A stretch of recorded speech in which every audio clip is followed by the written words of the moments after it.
The other witness will have the power to turn water into blood.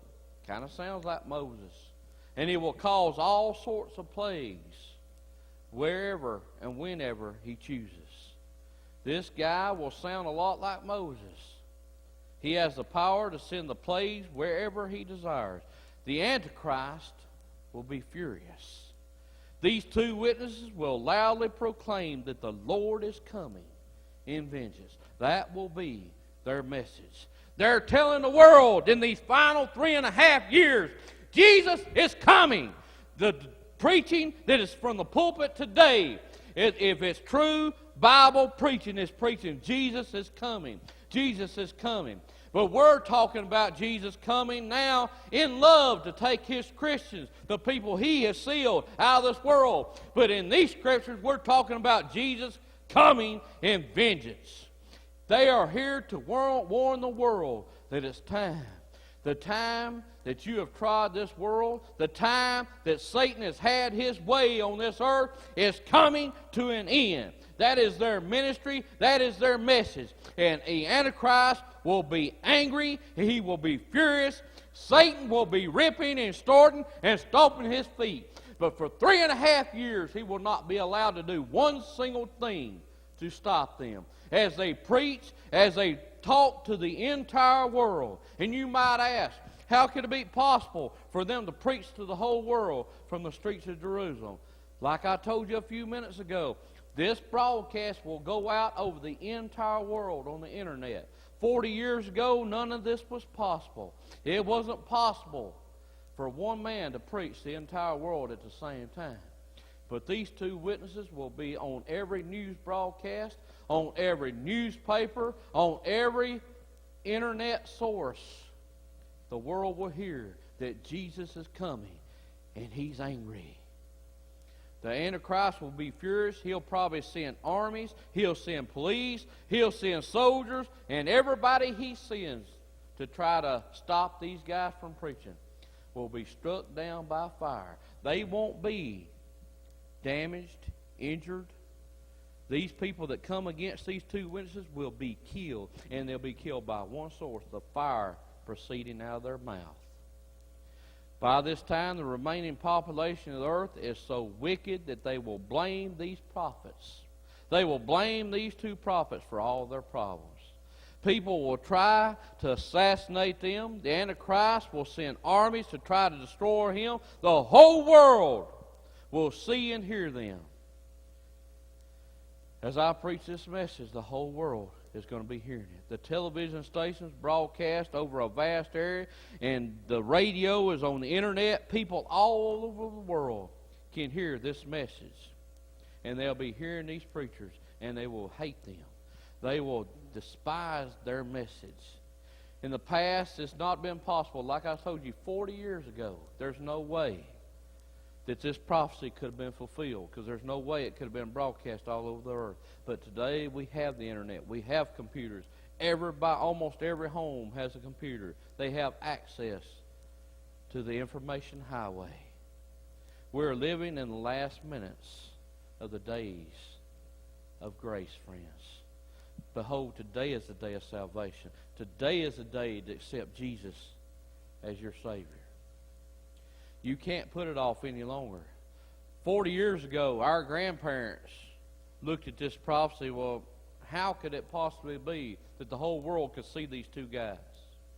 How could it be that their message could be going out over the whole world? 40 years ago, it was not possible. But today, friends, it is very possible for the people in the North Pole, the people in the South Pole, the people in the deepest jungles of the world have satellite computers, and they have a way to see this take place.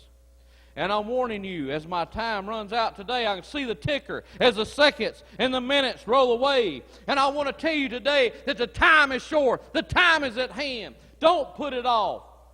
You can do it today. You can get saved. You can accept Jesus as your Savior. And it's so simple, friends. You call upon Him, you say, "Dear Jesus, come into my heart. Forgive me of my sins and save me." Friends, it's so simple. You don't have to be here during this time. I beg of you, I plead with you today. Great sacrifice has been made for you to hear this message today. Great sacrifice. The very Son of Jesus, the very Son of God, has died on a cross and made that sacrifice so you would have access to heaven. And all you have to do is call on Him, and He'll give you that free gift. If anyone tries to harm these two witnesses or these two prophets, they will be killed by the fire for 3.5 years, for 42 months. The Antichrist will be allowed to harm them at the end. Finally, at the end of this 3.5 years, he is allowed to make war against them. But when their ministry has run its course, they will suffer the wrath of this Antichrist. He will make war with them and be allowed to kill them. Once they have been killed, they will be allowed to lie in the street to rot. Their bodies will lie there for all the world to see.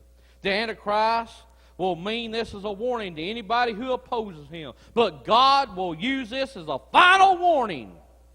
The whole world watches their bodies via the internet, the satellite TV, whatever source they have.